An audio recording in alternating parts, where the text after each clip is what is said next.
we shouldn't get obsessed by weight and things like that. It's not really about that for me. It was just a sign that needed to trigger me back into action. I saw that when I got back, and it has triggered me back into action. It's given me a bit of a purpose again, give me some focus, give me some motivation. Even though my sleep was not great because it was a hot room and it wasn't pure blackout. And I think if I'd had a cool room and blackout, my HRV would be super high at that time. But it's just to show like just how powerful that nature could be. The minute you point out what someone's thinking about or doing is often when it all falls apart.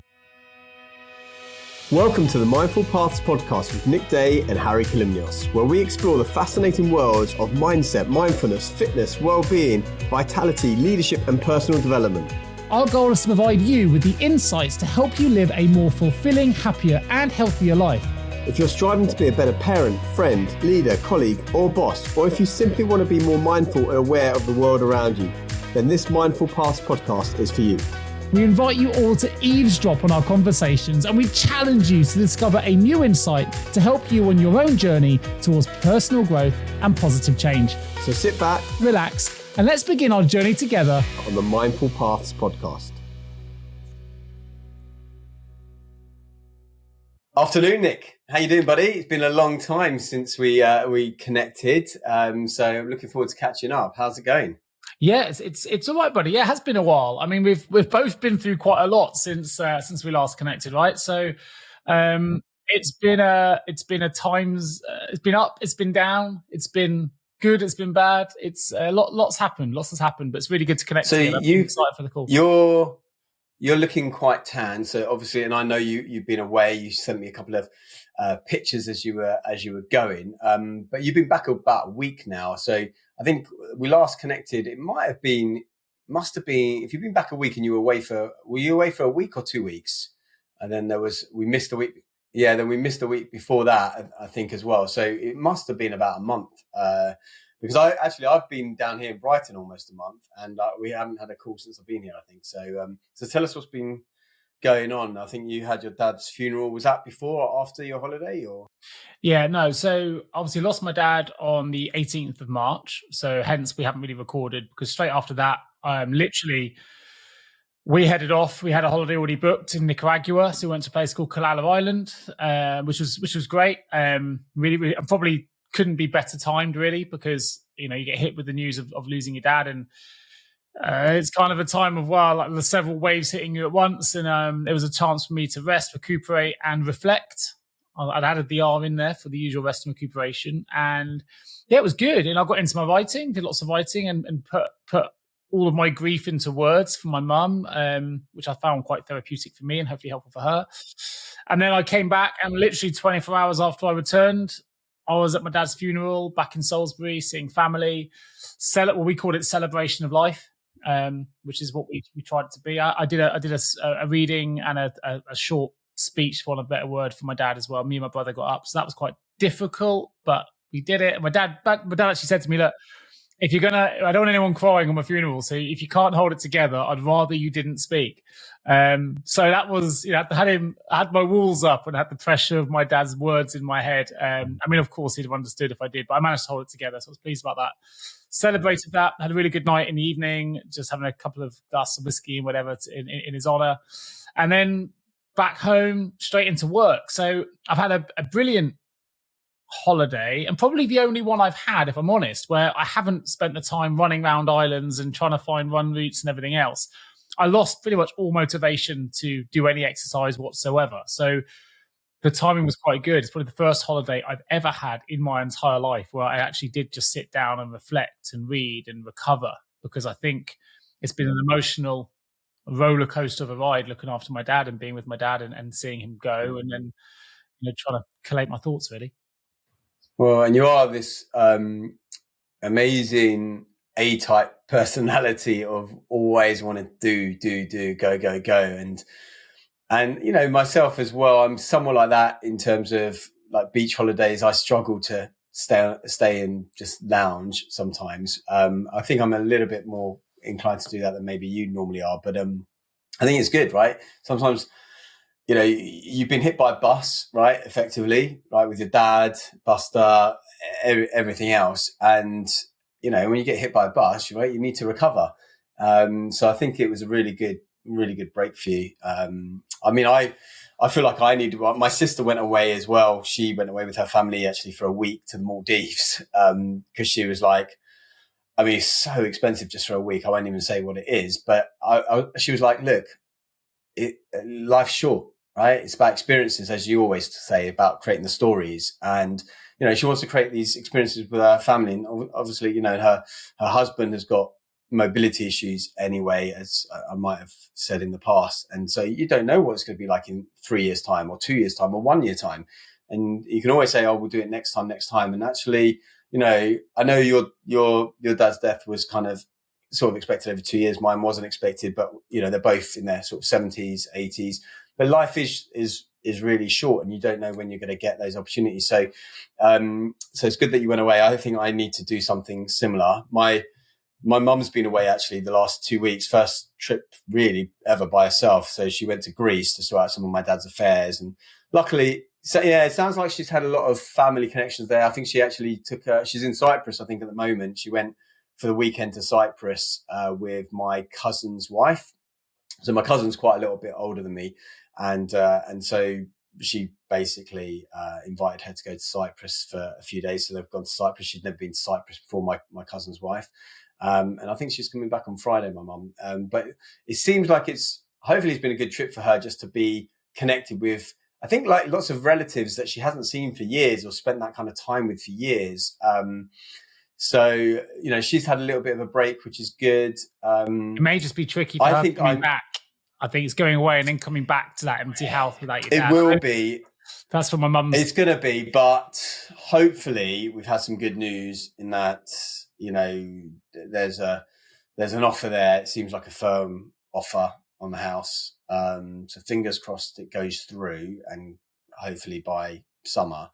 So then she can kind of move out of there, and it's going to be weird because you're going to have to do that whole closure or partly a closure thing, because at the moment, and you'll probably see this as well, you know, you go to the family home, like your dad's stuff's all there, the slippers are there, the dressing gown is there, the chair is there, you know, the feel of him is there. And then when that goes, I mean, I think it's important that I somehow bring some of that essence to that place she's going to move to. I know she sort of did that with my gran. There's like pictures of my gran everywhere and bits and bobs, and you know, you need some of that essence there, because otherwise it's really hard, because suddenly you're like, you know, there's nothing of that. I've certainly had an opportunity to experience not just my version of grief, and I hit you, and I you know, I'd liken it to waves that sometimes take you off your feet, and sometimes waves just kind of lap around your feet, and you can handle some better than others, and sometimes you're completely fine.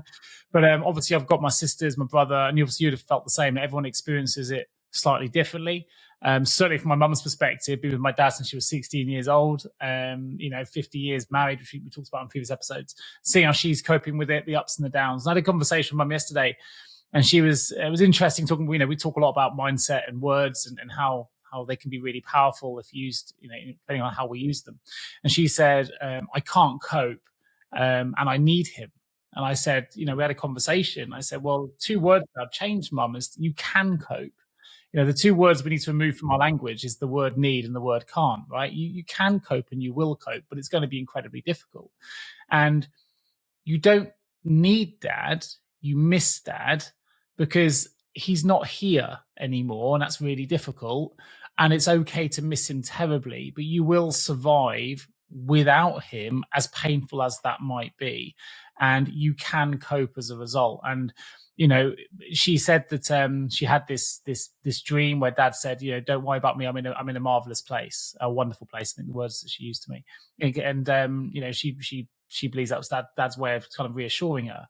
When I said to her yesterday, you've got to try and think about this, mum. And this is only last night we had this conversation. I said, if you were to describe where you are right now, and at that moment she was at my sister's house where my sister was cooking her dinner and looking, all the, you know, my siblings have been around looking after her.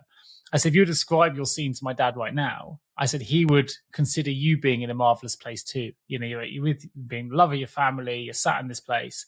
So I said, try and imagine the fact that you're both in marvelous places. And when you do get that opportunity to meet again, if that happens, you can share those stories later. But the idea of removing the word can't, removing the word need, and trying to change it for something else It doesn't take away the pain, of course, but I think it's a learning curve, and she's got the ashes back now, which was initially a comfort, and then you're on a high the following day, you're on a massive low because there's a realization of what it is you're holding. So we're still slightly in the earlier phases of it, just want to make sure she's okay.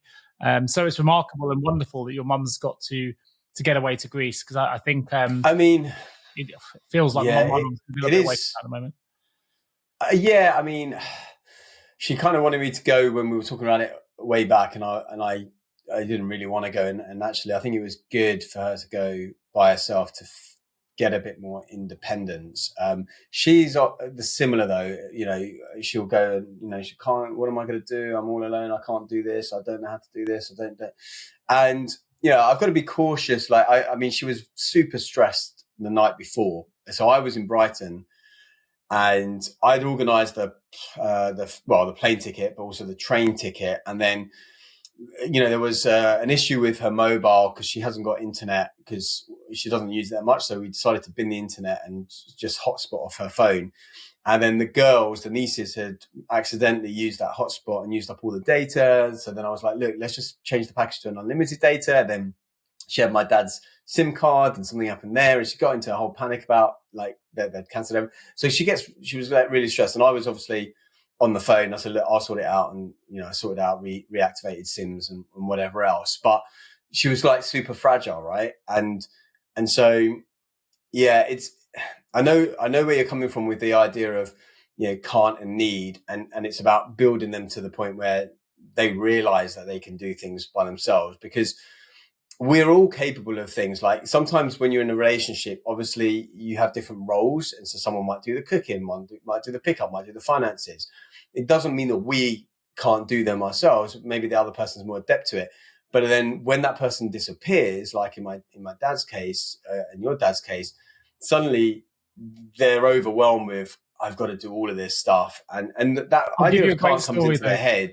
This might make you laugh. Sorry to interrupt, Harry, but this might make the listeners laugh. I hope it makes listeners laugh as well, right? A friend of mine who came to the funeral, I haven't seen him for years, a guy called Ray Kerry, who's he works in sort of pest control and things. He turned up to see my mum, and he's been a family friend for many years. Anyway, he popped round and he called my brother and said, look, I'm really worried about your mum. And the funny thing is, I've got to just caveat this slightly. My mum would have done this regardless of what happened with my dad, because that's my mum. But she wouldn't have done it because obviously my dad would have taken this responsibility on. However, this is not the act of someone who's lost their marbles. I highlight this in advance. It's just what my mum would have done. But anyway, and funny enough, she did do this years ago without us knowing as kids. And I'll go into where we are. So he turned up and he called my brother and said, look, Ben, my brother, a bit worried about your mum. He said, I know he's lost your dad, but I've just turned up to see how she is. And he said, I've rocked up and she's painting the stairs. And he said, what? And he said, yeah, she's painting the stairs. She's got a tin of paint out. And we're talking about painting the carpet on the stairs, just to make this very clear. She said, well, one thing I've always wanted to do is I've always got a bit grubby with the dogs and feet and go up and down. So I wanted to make them cleaner. So she literally got paint out and painted the stairs white and magnolia. The carpet? The carpet. Not the carpet. The carpet. Yeah. So we all went down there after the funeral for the wake. And I'm looking at your face now, for those, isn't it? And yeah, she's literally had a can of paint and she's magnolia'd all of the carpet. And to be fair, they look great. I'm not sure they're as comfortable as they should be in bare feet. You wouldn't know to the eye, but yeah. She's painted. Right. She has since arranged for the carpets to be replaced, but it just made me laugh because the first chance she gets to do some of her own housework, something my dad would have done, she gets out a pot of paint and paints the carpet. I mean, it is tough. I mean, like last week, I've been in the house trying to sort out things, and one of the things is, as you know, I love my sleep, and I'm really particular with my sleep. Now, the problem I've got in this house is that my sister, whose house it was before, put these lovely shutters in. However, shutters, and it's an east-facing window, bay window, do not do a great job with letting light through. So I took it upon myself. I brought different people around to try and suss things out and add bits and bobs. And in the end, I decided I'll do it a little bit more economically, and I'll put curtain rails up. So one on the side window, one on the bay window. And to be fair, I did it at the weekend or Thursday, Friday, Saturday. And it works. It's fine. But it was one of those things that I was thinking, look, this is, even though my dad wouldn't be doing it, I'd have him up here sort of sitting, kind of guiding me, about, because a couple of the holes were a bit weird to drill because of the wall, and the raw plug came out and one raw plug didn't go in enough. But it's interesting because I was also hearing him in my head saying, look, okay, if that raw plug doesn't go in, what you could do is you cut with the Stanley knife around it. So you don't have to like bash it in, you just cut it and it goes flush. And so, but it was one of those moments where I was, struggling in a way with the memory. And then also another time my mum sent, Google or these phones, they sometimes, actually, I sent you some memories today. So those images I sent you of us cycling earlier today in the sand dunes were because Google gives me those memories, right, every now and then. And so there was a memory of my dad with all the pictures with my 5-year-old niece, Minnie. And so that came up a couple of days ago, and she sent it in the family group and stuff. And so all of that's quite hard. But actually, I still feel like I'm in shock. And what our listener, I can't remember the listener's name who sent us that lovely long voice message that you shared, Kirsten. Yeah. And so one of the things that, I didn't send it to my mum. I sent it to my 2 sisters because I thought it would be helpful. But the reason I didn't send it to my mum is because at one point Kirsten said, the second year is harder. Second year is harder. That's the bit I remembered as well. Yeah. Do you remember? Because she said like the first year is like, there's a lot of firsts. It's like your birthday without him, first his birthday, the first Easter, we're going to have Greek Easter in about 2 weeks' time. So it's going to be the first Greek Easter without him. And then there's also the admin, which is what we're doing now, lots of the admin that happens. So that first year is kind of tied up, and it's still that shock stage. And I was thinking about this, that the body is so smart, right? However the body evolved or was designed, it's so smart because it puts us into a state of shock. Because being in shock drives that adrenaline, drives that focus, drives that narrow focus that you can actually can do the things that you need to do in a stressful point. And so if it didn't do that, if you went into kind of grief and destruction straight away, you wouldn't be able to get anything done. So the body is so smart. Whoever evolved us or thought about this was like, you know what, when this stuff happens, we need the body to be able to cope. And so I think we're all probably still in shock and maybe denial as well, because I feel like I'm a little bit in denial. I think that's to do with the house as well. When the house hopefully gets sold, and then we have to create the realization of like, okay, here's that stuff I'm not going to take with us, and that's going to be really hard. So it's part of the process. But yeah, that really resonated. That second year is going to be worse. So I'm like, okay. Yeah, I mean, well, there is a thing, isn't there? Of, if it's good to prepare for the storms if you know they're coming, and then you know how to handle when you get there, right? What I liked about your plug in the wall story with your dad is it's a good example of where we know that everyone's life has a limit. We know that when we're as humans, all life has a limit, but our legacy doesn't. And that the legacy of your dad and him as an engineering background lives on in you, and my dad's legacy will live on in the things that we see. And that's I find that really, really exciting. I'm trying to think of the things you'd have done. I mean, to be fair, in the fridge downstairs in this house, actually, I've got 2 Tupperwares, which I haven't brought myself to eat. I think they'll still be okay to eat, but of what's called fava. It's kind of like I think it's like he only started cooking it recently, actually, but it's like done in the Greek way. I think it's like, I don't know if it's lentils or split peas or something, but it's kind of like done almost like, looks a bit like hummus or a mash or some sort, but really nice the way he's done it. But part of me, I was going to have it the other day because I needed something to eat. And then I hesitated, and I was like, I don't know, I don't want to, because it's like kind of a meal, like there are still meals in the freezer, both here and in London, that he's cooked. Like I remember on Christmas Eve, we had the spaghetti sauce that he made, and that was really emotional. And that was the last meal I've had of his, and I haven't brought myself to have his leftovers since. Well, I know it's had an impact in a slightly different way. I sent an image to a colleague of mine. So you know that obviously we've talked a lot about sport and fitness on these shows, and nutrition as well. So I think my body wasn't quite ready for doing nothing for 2 weeks, and my numbers were quite impressive. So my weight went up by about 4 kilos in about 3 weeks, which I thought was quite impressive. I've actually got the exact numbers here, somewhere I sent to a friend of mine.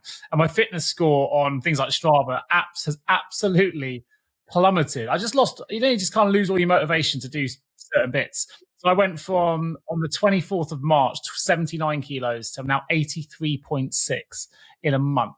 I don't think I could have done that if I tried. I know that's going to be several months to try and shift it. But I read, I think I mentioned it before, I've been reading Cured, and we talked about that in previous episodes. And he, the guy who writes it quotes Hippocrates in there, and it says, before you try and heal someone, first ask, are they willing to give up the things that made them sick? And I came across that. Again, I thought, you know what? If I don't stop on my current trend now, being demotivated and eating everything and not exercising, I'm going to end up making myself sick. And I would argue it's sick through grief, but it won't be. It'll be sick because I've just stopped doing the things that make me healthy. So this week, I finally got myself back into gear.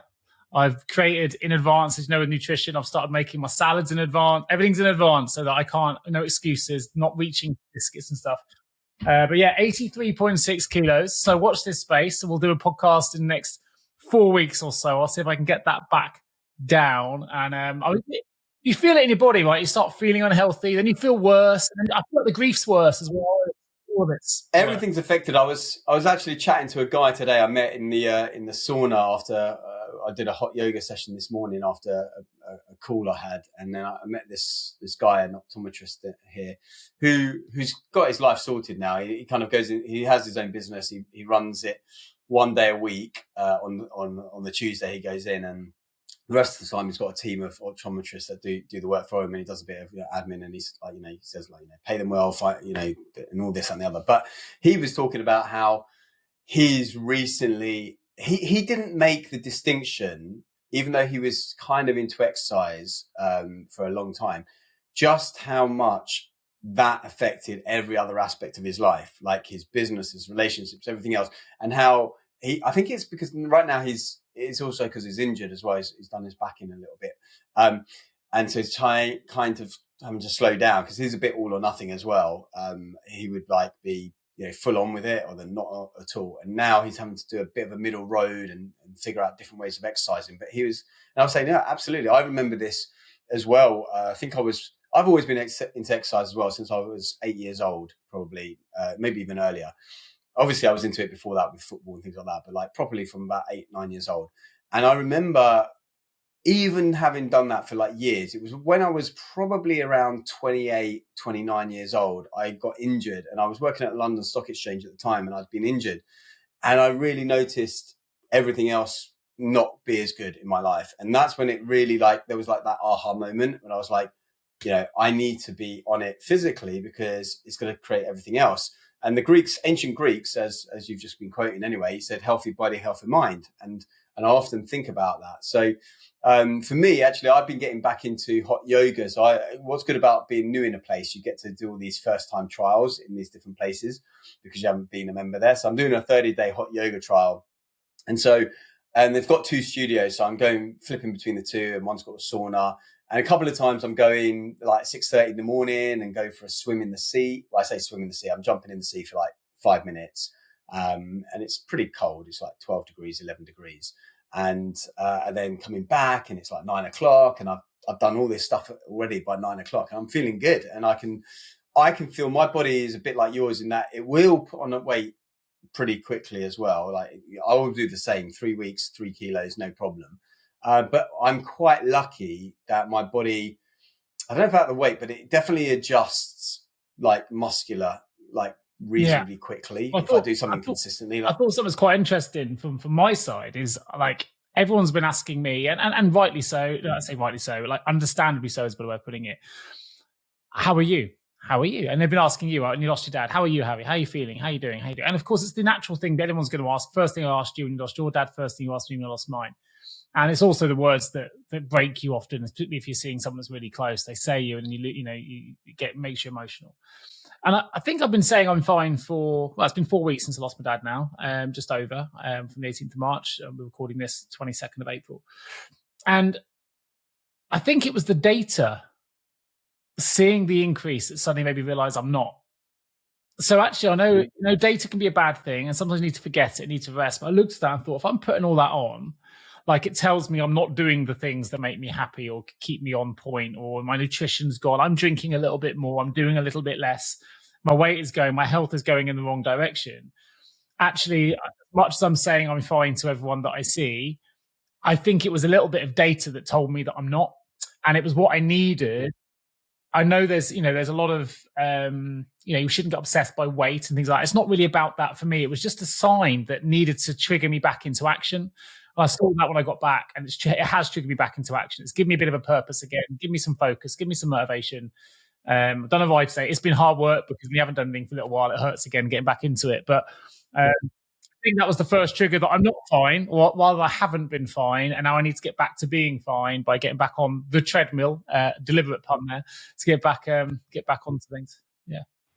Yeah, I mean, like, I think as Peter Drucker, like the famous management guru, says, like, you can't manage what you don't measure, and we're going to use different measurement metrics. I think having objective measurement metrics is a really good idea for some people, because, yeah, like you say, you think, I'm fine, which obviously sometimes people say as an acronym. Frankly, I'm not enough, or frankly, I've no energy, is the FINE on fine.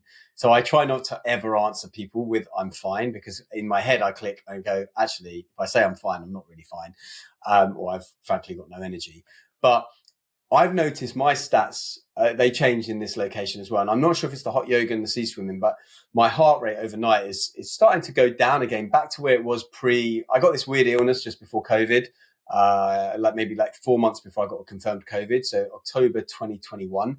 And ever since then, my Oura Ring, lowest heart rate overnight has been like a couple of beats, 2 to 3 beats, which might not sound like much to the listeners, but it's quite precise, the lowest heartbeat thing.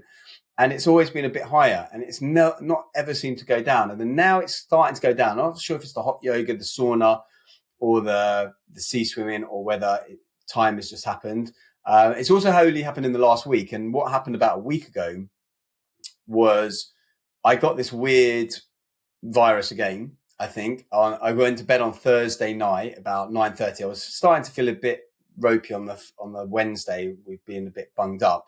And then I was practically in bed really from 9:30 on Thursday until 9:30 a.m. on Saturday morning. I managed to get out for a 2-hour walk actually, which exhausted me on the Friday. But then after that, which was about a week or so ago, it's the heart rate's starting to go down. So I'm not sure if that kind of then kick-started something else. It's really weird. It might. I wonder if there's an impact. I was just looking at that. If you saw me looking off screen, it's because you were talking about your heart rate thing, and something I've noticed since I lost my dad, my HRV score dropped quite significantly. So my average HRV pre-losing my dad was around 58 to 65, and everyone's got individual HRV, but when you track it over a long time, you get what is your average or your healthy score, your balanced score. Since losing my dad, and I'll tell you the date this changed. So it dropped.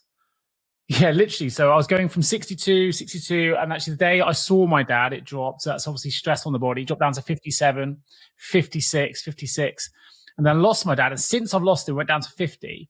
My average HRV for the last 4 weeks has been 52, which has been in the low and unbalanced category. It's just starting to recover a little bit now, back up to 53 today. First time it's been up. And that's only 1 point score. I'm still in the unbalanced category. But it's interesting that obviously that will be not just the grief. It will be not exercising, eating poorly, sleeping poorly, because we all know sleep gets disrupted. Yeah. But it's been interesting on how it's impacted my heart rate and HRV post. I mean, I definitely think there's something to it. But remember as well, you've spent 2 weeks in a different time zone. Time zone changing will also totally true. 7-hour time HRV. zones. I'm still jet lagged now, to be fair. So that'll have an impact. Yeah, so both ways. So, although but it would be interesting to see how it happens.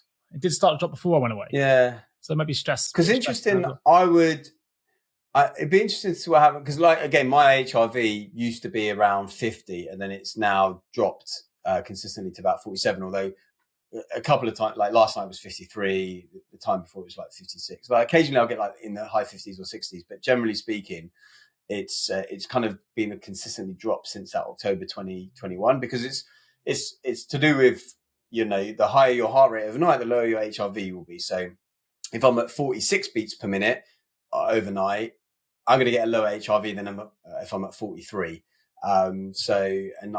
typically am about 46 these days overnight, but I used to be at 43.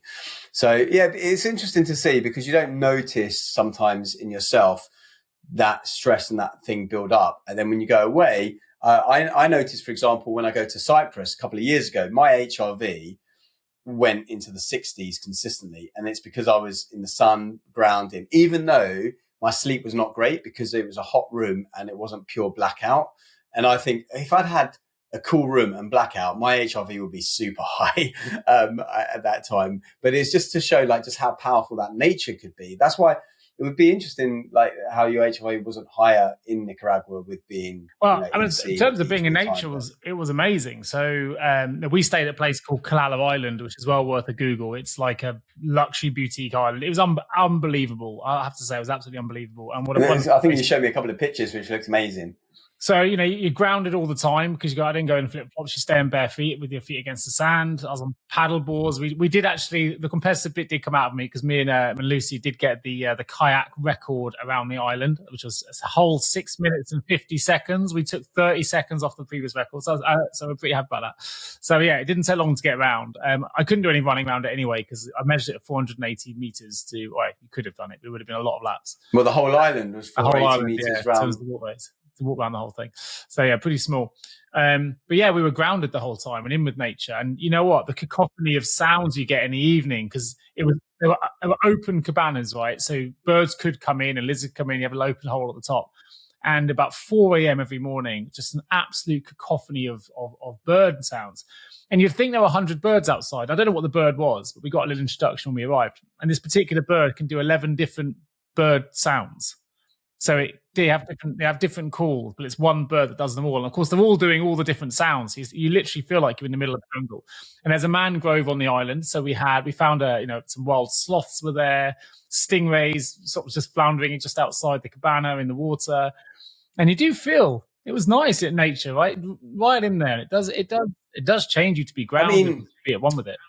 It changes you to be grounded, but also actually, maybe I was talking a lot about mindfulness today because I was doing a couple of talks for a client of mine for their organization. And I was talking about mindfulness from what I call an integrative approach rather than an intentional approach. So some people who are familiar with mindfulness, our listeners, or mindfulness-based stress reduction, there are certain practices that people can do, which I think are great. But my philosophy when it comes to health and well-being a lot of the time is how can one integrate things, whether that's movement or exercise into the day, and also mindfulness. So I was giving them some ideas along that. But one of the things which is a bit more of a conscious mindfulness approach is, listening 5 senses exercise, where 5 things you see, 4 things you hear, and so on.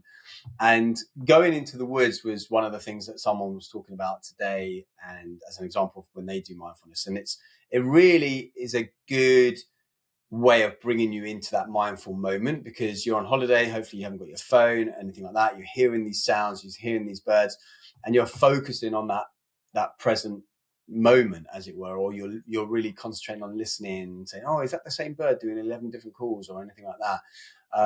So I think it's a really good opportunity, nature, to ground yourself and become more mindful. And when you're mindful, this is what we're talking about today, and what our whole podcast really is about, is that you get to make a choice about how you respond in a certain situation, as opposed to an unregulated reaction. But one of the things I did want to ask you, because you're someone who does a lot of exercise, and exercise, especially with the cycles and the runs that you do, is an opportunity that a lot of people experience this thing called flow. And I was having this discussion with one of the guys at the organization I was working for today, because he was giving me some examples of his boss saying, oh yeah, he goes into mindfulness when he goes on cycle trips and this and the other. And I was thinking, I'm not sure I would categorize that state a lot of the time as mindfulness. And the reason is I feel like it was more flow. And because for me, my understanding of flow is usually when you get into a bit of a zone, time kind of disappears. It's not that you're actually actively aware of the thing you're doing at the time you're doing it. It's more that you're being carried along by something, that you're at one with the thing that you're doing. And I feel that that's where the distinction is for me, is that mindfulness, I think you're kind of participating a little bit more consciously about the thing that you're doing. Whereas flow, I feel like you're in an unconscious state of being at one with the thing that you're doing. And also when you're cycling, would you agree with that? Or I would agree. I think there's a really interesting book, really small read here. If people are interested, go get it. It's an old book. I think it's written in the 70s. Tim Galloway, called The Inner Game of Tennis. He's done others, The Inner Game of Work and everything else. He talks a lot about flow, and he's the one that says that performance is potential minus interference or minus the noise. If you reduce the noise, you can reach your potential and therefore maximize performance. But he talks a lot about flow state, and it's the idea of if you're I don't know. I always seem to forget it. I always say Ivanisevic, and he's an old tennis. He's the guy Djokovic. When he's playing tennis, right? When he's in his flow state, he's not really thinking about any shot in particular. He's just at one with it. He does what's instinctively natural to him, and he talks about in the book, the minute you point out what someone's thinking about or doing is often when it all falls apart. So there's a little tip here. If you're having competitive sports and you see someone absolutely hammering you, you can ask them, "Oh, what is it you're doing differently this week?" And suddenly they'll get into their own heads and analyze it, and you might find their game starts to fall apart. But it's interesting because it's only when we start bringing awareness to that thing that we're doing that actually does the opposite of what you're talking about there. Really, is it takes flow away because we become aware. And I would argue that flow is when we are just at one with the thing that we are doing. It becomes instinctive, it becomes habitual. I had a flow state run, so I knew I was running the other day. I've only had one in the last few months, and I've showed my friend what I did. I ran one of the best times I've run since 2016 for no real reason. I had a lot of stress. I'd been at my dad's house. He was still with us, and he'd been really sick. I just had to get out of the house, and I went and put my shoes on, no prep, and went for a run, and ended up running one of the quickest 10-mile runs I've ever done in my life. And every step just felt easy. I was obviously a lot of, frustration. Everything went out. And by the end, I was, the run was just done. I can't even remember anything about the run particularly, except for the pace. It just felt effortless. And I came back and said to Lucy, "Oh my God, I can't believe the times. Went to do it." I've not been able to replicate that form since. It was just because I wasn't thinking about that. I was just needed to get out. It wasn't about the run. It wasn't about anything. It was about getting out of the house. So I think I've been in that state recently. Mindfulness for me would be, as you said, really, I'm in full agreement. It's when you actually are being consciously aware of what it is you're taking in your surroundings. You want more awareness in place. You want to be aware of what you can hear, aware of what you can see, but you can be mindful whilst running, but it's a different type of run. Yeah. Oh yeah. There's actually a brand of running called Chi Running, which I believe is this idea of mindful running. And I don't run so much anymore. I keep starting the training, and I'm doing it a bit more mindfully now because I'm adapting to barefoot trainers for running and things like that. And I'm also looking at my gait and my foot positioning and things like that. So I'm pretty mindful. And also when I'm looking at my breathing, so I'm doing my best to just do nasal breathing for as long as I can during the run. So I'm consciously like counting in the breaths and seeing how far I can push it without going to the mouth, breathe in. And so I'm quite mindful. I'm certainly not getting to a flow state, but I think you're right where you say almost like when you're in flow, being mindful drops you out of flow effectively. Yeah, I don't think you can be in both, because in flow you're at peak performance. No, you can't be at peak performance. I feel like they're being mindful. No, I feel like they're kind of opposite ends of like a seesaw. And that's what I was trying to get across to this guy, because he was saying, when I go to, he was talking about being in flow and mindful at the same time whilst being at a concert. And I was trying to work out whether, because that's an interesting example, because you can really be taken in the music, really be at one with the sounds and the body and the lights, and also be lost at the same time. So a concert and the music was a really weird one, because I was thinking, are you mindful because you're present, you're feeling the beats, you're feeling that, or are you in flow? And I didn't really have an answer. But even when you did that action, for those that are watching here, sorry to interrupt, Harry, but I think this still ties into what you're saying. The first thing you did when you talked about the music there is you shut your eyes, and are you at mindful? But you're not. You're in the music. If you're being truly mindful, you're not really taking in your surroundings, because your surrounding lives in your mind in that instance. You shut your eyes and you imagine your surroundings. I would argue if you're being truly mindful and really utilizing your senses, you should be listening to the music with your eyes wide open. And the music would also cut out the sounds of what's outside anyway. So I would still think they're different. They're still wonderful states to be in, But Yeah, I don't absolutely. I don't think being in and flow also or being mindful state is you the same can. thing. No, I don't think so. And I think with mindfulness, it's a state that it's a lot easier to drop into, right? You can do it like 100 times a day, 1,000 times a day, right? It depends on how you want to do it, right? It could be like, flow is way harder, and flow is, but I guess where people get confused with it is because somehow mindfulness is about focusing on one thing and avoiding the distractions of all the other things that go into the mind. And flow is somewhat similar. Although I think what flow does is it takes away all those distractions, but it also takes away that singular point of focus that mindfulness aims to anchor you to, so that there is no mind. I haven't revisited the work of, I always forget his name, the guy that coined the word flow, the Michael Csikszentmihalyi or whatever his name is. You know, the guy I'm talking about? I don't actually. I'll have to look it up. Flow was talked about extensively by Tim Galloway, and that was in the 70s. So it must be earlier than that. It was.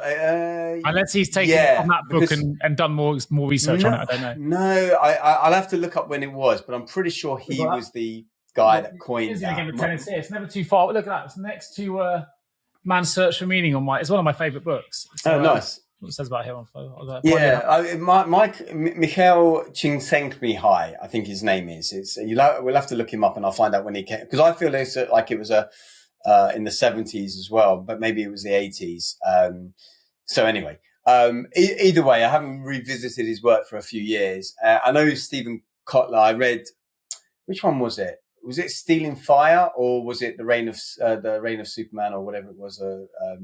But he talks a lot about flow, Stephen Kotler, and he was examining a lot of high performance athletes, those that really risk their lives for the things they do, be that wingsuit jumpers or rock climbers who don't use any safety harnesses, because there he was talking about that they get into flow states quite a lot where the mind gets out of the way. And I feel like to get into flow, you have to do things over and over again to the point where it becomes part of your automation, right? So a martial artist, if they're being attacked by someone, they may go into an automatic mode of routine and really hurt a person, but it wasn't like it was intentional. It was like it was an automated response that they had patterned in from years and years. And I feel like that's the same thing with flow, is that when you do something a lot of the time over and over, where you don't really have to think about the thing you're doing, like the run or anything like that, that gets you into that flow state. And I think it's that absence of mind. It's that one with the activity you're doing. So rather than a singular focus on the activity, which is two separate things, there's you and the activity, observing the activity. I think flow is you being one with the activity, which actually I think goes back to a universal principle of us being one with everything. For sure. I mean, Tim Galloway talks about it as being a state of flow. Interestingly, I had a quick look at it here to see if I could find the page. I want to find it myself. And it says the inner game of tennis is about psychology, self-esteem, communication, learning, peace, and high-level performance. But above all, it's about flow. Now, the book was written in 1972, but the flow was coined by Mihaly Csikszentmihalyi, which I think you mentioned. I think his name is pronounced Csikszentmihalyi or something. Yeah, but you know that was in 1990. So was that before 1990 he wrote the book, but he said the inner game of tennis, which came out in 1972, the original book does not call it flow and calls it peak experience.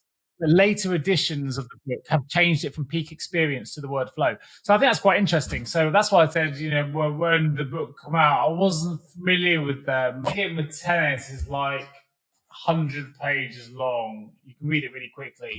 It's about self 1 and self 2. Interesting book if those haven't read it, and it's well worth having a look at. I haven't actually read that one myself. I need to check that out. I'm currently reading the Elon Musk biography by Walter Isaacson, who I've read his biographies on Einstein, Benjamin Franklin, and Steve Jobs. And he's a really good writer. I think he's a former. Yeah, it is. I mean, I've read a number of books on Elon Musk, so I'm not learning anything massively new, and I'm doing it on audio actually. But I do recommend Walter Isaacson, the Steve Jobs book, which is a massive book. I think I read in a week, and the Benjamin Franklin and the Einstein one. So I was definitely going to get that one. But I think I'm watching Franklin on Netflix at the minute and enjoying that, which is pretty good. With it's quite good. Can't think of the guy's name. It's Catherine Zeta-Jones's husband, the American. I can't think of his name, but yeah, Michael Douglas. Michael Douglas, he's the main guy on it. It's interesting. It's good. He's obviously out in France, but yeah, that's good. Is it on Netflix? I thought it was on Apple TV. Oh, it might be Apple. No, I'm not sure. It's on one of them. It might be Apple TV. Yeah. And I'm reading "Designing the Mind" by Ryan Bush at the minute, which I'm enjoying. Which is kind of a theoretical and it's good. So yeah, lots of books. And I managed to do some reading while I was away, which is always nice to catch up on a few books and get yourself up to speed. But I think the flow state one is an interesting one. But I would agree with you. I like the pendulum. I like the pendulum thing. You were talking about Einstein. It was Einstein that said that problems can't be solved by the same mindset that created them. Is that Einstein? Yeah, I mean, it's often attributed to him. I don't know if anyone ever really said it, but yeah, that you can't solve problems on the same level of thinking as that created the problem, which is true, right? Like totally true. I mean, I see this all the time, right? I think I've told you this before, my analogy for health, like health equals health. And every time we try and add something bad to one side of the equation, we try and add something more to that to take it away, right, instead of take it away. And so we're not solving the problems because we're creating, it's the same level of thinking that created it that's trying to solve those problems. So instead of taking away the bad things, like let's say, for example, we've got an obesity epidemic, right? It could be the chemicals in the food. It could be the poor quality food. It could be the way urbanization has happened. And actually it's everything, right? But instead of taking away those things, we develop Ozempic, right? Or we develop gastric band stuff, or we develop whatever. And it's like, no, just take away the problems that caused the issue. And you're going to resolve. Doesn't that completely take us full circle from the one of my favorite quotes I've ever heard recently from Hippocrates? Whereas before you try and heal someone, first ask are they willing to give up the things that made them sick. I think that's just genius. That was years ago, but it's genius. How often? Look at me. I've put on 4 kilos and I feel unwell. There's down for me, right? Hippocrates also said, right, all health begins in the gut. And I know we're going to do a talk about gut health at some point. And I think he knew the stuff. He actually is interestingly enough, right? One of my theories, like out there theories, is how like all these people, right? Whether it's ancient Greeks or whether it's ancient Indians, they have this idea. They have these philosophies that basically are timeless and they seem to work and they seem to know about things. Now, some of that comes from evolution, maybe, or like thousands of years of doing different herbs and working out what works. But one of my more out there theories is this idea of that they were told this stuff, right? They were instructed by possibly higher beings from, whatever, that these things are valid and true. And last night I got into this, I didn't watch all the show because it's like 6 seasons long and I couldn't invest in it, but I don't want to spoil it for anyone, but it went off air about 15 years ago. So I don't think it's really spoiling it, but it's a show called Battlestar Galactica. Now there was a movie back in 1979 that you might have watched, I think, called I've heard of Battlestar. I certainly watched it. I'm sure it was like a poor man's Star Wars, right? And it came out like 2 years after Star Wars and it was a bit camp and whatever else. Anyway, around 2004, 2005, they made a series. And I remember a guy from work raved about it. He was always into it. I never got into it. Went for 5 seasons. And it was like humans who had gone off world and they're being hunted down by effectively androids that they've created, blah, blah, blah. Anyway, it ran for 7 seasons. And they are escaping from all these Cylons, they're called, and they eventually are looking for the 13th colony, which is Earth, right, which is where they came from. And in the final episodes they find Earth, right? You see them going over the moon and they find Earth, but it transpires that that's not actually the Earth they were talking about. Their Earth is like 100 million light years away, and this Earth is our Earth, and actually they land 150,000 years in our past. And they see the locals there and they're still just about learning to use tools to hunt.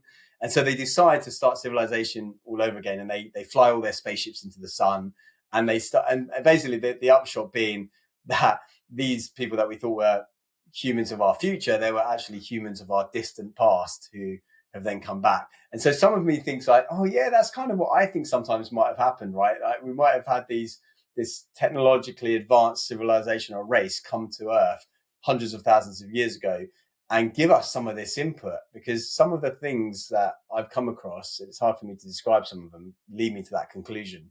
I don't know. Well, it's an out there theory, I mean, but it's like a lot of people criticize mythology, right? But mythology is a collection of ancient stories that have been pulled together over thousands of years of collective wisdom of, you know, what people see as being healthy human behavior. And we can either dispel it and shut it out due to what we call modern medicine, modern science, modern pharmaceuticals, because that's what we're taught to believe and what we see in life. Or we can go, actually, maybe it's not well outdated after all, because some of the basics are the things that we should be listening to, and that's listening to the body and wellness being innate and all those kind of things, right? So mythology is actually getting proven, like more the Greek mythology. Like I think Troy, the Battle of Troy, which was always thought to be a myth, is now like maybe there's more to it because they've discovered the ancient cities of Troy, I believe. And I think even 100 years ago, they discovered the palace at Heraklion in Crete, which might be the basis for the mythology around the labyrinth and the Minotaur and things. So I don't know. And also all these ancient cultures have got similar stories. They've got stories around the flood, right? There's been a great flood when lots of civilizations were lost. I'm not sure if you've watched this. I think I mentioned it to you before, but I think it's called the Zeitgeist movie. Zeitgeist. Have I mentioned it to you before? I mentioned it to a friend the other day. I think so. Oh, please watch it. The Levelers album, one of my favorites growing up, but that's something. No. Zeitgeist. It's about 18 years old now. I'll see if I can find it and send you a link to it. But it talks about all these different cultures and how they all have the same story, like very similar to Christianity, like Jesus, like rising after 3 days, blah, blah, blah, all of this sort of thing. I actually might rewatch it because I tend to watch it once every 5 or 6 years, just to kind of. You also do watch some terrible movies, so maybe you rewatch it first, and then you can still, if you still definitely watch it. You can let me know. I'll watch it. It's not a movie. It's kind of like. But you still haven't watched What the Bleep Do We Know? That one as well. Please watch those two. What the Bleep Do We Know? I sent you the link. I sent you the link to it. What the Bleep Do We Know and Zeitgeist. So audience members, if you have watched either of those documentaries, please comment on one of our Instagram things about what you think about that. And if you haven't watched it, please look them up. Zeitgeist movie. There's 3 of them, but watch the first one. And then the What the Bleep Do We Know? Please watch those, guys. Here we go. Well, that's probably a good place to end today's conversation, right? So we're going to be bringing back conversation. I mean, today was really much a bit of a catch up. We've been away. We've been, we didn't want every episode to be about grief and about loss. We've been there for quite a while because obviously we've been through quite a lot. We've lost Harry's dad, my dog. Has been, we feel like we need to move the conversation on a little bit, but at the same time, it's really difficult to do so when all the things that are in the front of our mind are the things that we've been dealing with in real time, right? And these are real conversations. So me and Harry are really keen to bring gut health to the fore. We're going to talk about that in our next episode. And we talk a lot about sleep on this show, and serotonin as an example, just one of the many chemicals, is something that's produced in the gut. So, I think we can bring some insights to our listeners. It'd be really interesting. And also, I'll give you a bit of an update. I just made a note to myself, and I forgot to mention it earlier, Harry, but you were talking about your saunas and your hot yoga. Well, watch this space. For the past 4 days, I've got into and talking about data on our watches and things, got into a habit of having a sauna direct immediately before I go to bed. And the deep sleep numbers on my gadgets have gone through the roof. And I don't know if it's because I'm jet lagged, which it could be, and I just need the sleep because I haven't slept that well since my dad passed, or if it's because I've changed my bedtime routine. So I'll need to have a little bit more data, a bit more consistency. But next time we meet, I'll let you know if that's still staying. It will probably be the sauna, I imagine, because your body becomes really raises hot, it, and then exactly, and then raises the core temperature, but then it drops it because of the and dropping body temperature creates melatonin in the body, or it's a trigger for melatonin production. So we're going to talk about melatonin. We'll talk about serotonin and other things we produce in our next episode, which is going to be about gut health. We promised it. We'll do it. And I look forward to having a really good conversation, I think, where we're probably going to be in agreement about lots of stuff, but it'll be an interesting chat. What I'm curious about is obviously you're doing your 3-month journey. So you're probably about 2 months into it anyway by now, or maybe even so I don't know if you've kept that up. Don't tell us just yet. We'll find out. And then you're doing a lot of the research. I think I've sent you a couple of articles as well on gut health and the Healing Leaky Gut website or something like that. Yeah, exactly. So you'll probably be a little bit more up to date than me, but I'll do a little bit of my own research on that as well. Well, thank you, listeners, for tuning in. Check us out on Instagram. You can watch these on YouTube as well. Follow us, share the show with your colleagues and friends if you can. You never know what someone around the corner is going through. It might just help them if they're going through grief, they're going through loss. I think the one thing to bear in mind with this show is everyone, whether you're listening to this now, whether you introduce it to someone else, everyone is fighting a personal battle of some sort. So be more kind. That's one thing we should all take away. And you never know, maybe this show will help them. So if you can share it and leave us a review and pass on the love, that'd be hugely appreciated. And I look forward to catching you, Harry, mate, in a couple of weeks. Really good to see you. Yeah, absolutely. Take care, everyone. Thank you for listening. Thank you for supporting the show. Thank you for tuning in to the Mindful Past podcast with Nick Day and Harry Kalimnios. We hope you found our discussion insightful and gained valuable takeaways to support you on your journey. Please do leave us a review on your preferred podcast platform and share an episode that's resonated with you with a friend or a family member who you think may also find it valuable. Don't forget to subscribe to our podcast to ensure you never miss a future episode. In the meantime, we'll continue exploring mindful path topics to provide you with more insights and ideas to support your personal growth. For now, thank you for your support, and we look forward to bringing you the next episode of the Mindful Path podcast real soon.